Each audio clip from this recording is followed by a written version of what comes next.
चुनाव शिमला में चुनावी धांधली की पराकाष्ठा। ना ऐसा पहले कभी हुआ और शायद भविष्य में भी कभी ऐसा नहीं होगा। कांग्रेस सरकार ने कांग्रेस के उम्मीदवारों को धक्के से जिताने के लिए और मशीन के अंदर उनके चुनाव चिन्ह की प्लेसमेंट को बदलने का काम किया। ये बहुत शर्मनाक है। ये त्रुटि नहीं हो सकती है। हम इसको सहज रूप से त्रुटि के रूप में स्वीकार भी कर सकते हैं।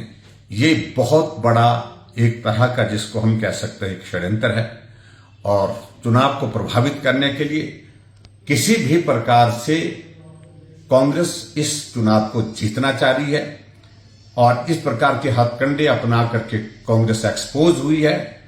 और हम इलेक्शन कमीशन को आज रिप्रेजेंट भी कर रहे हैं कंप्लेंट के रूप में, और मुझे पूरा भरोसा है इलेक्शन कमीशन इसका कॉग्निजेंस लेगा और उसके साथ साथ में जो आवश्यक कार्रवाई है तुरंत करेंगे। और हिमाचल प्रदेश में, शिमला प्रदेश की राजधानी में ये चुनाव जो कॉरपोरेशन का हो रहा है, इसमें कांग्रेस अपनी हार को सुनिश्चित देखते हुए इस प्रकार के हथकंडे अपनाने पर आतुर हो गई है और जिसकी उन्होंने कभी कल्पना नहीं की थी कि भी भारतीय जनता पार्टी यहां पर इस प्रकार से मुकाबले में आएगी। शिमला में पढ़े लिखे जनता रहती है, शिमला के लोग पढ़े लिखे हैं और इस प्रकार का बयान देना कि पहले नंबर पर, दूसरे नंबर पर, तीसरे नंबर पर, ये तो इलेक्शन कमीशन की जो गाइडलाइंस है उसके हिसाब से होता है। मेरी तो इलेक्शन कमीशन से बात भी नहीं हुई है कभी भी, जब से चुनाव चले कोई बात नहीं हुई है। आप उनसे पूछ सकते हैं। लेकिन क्या शिमला की प्रबुद्ध जनता नहीं जानती है कि हम चुनाव चिन्ह जिसके आगे हाथ होगा या कोई और चुनाव चिन्ह होगा उसके आगे वोट डालेंगे?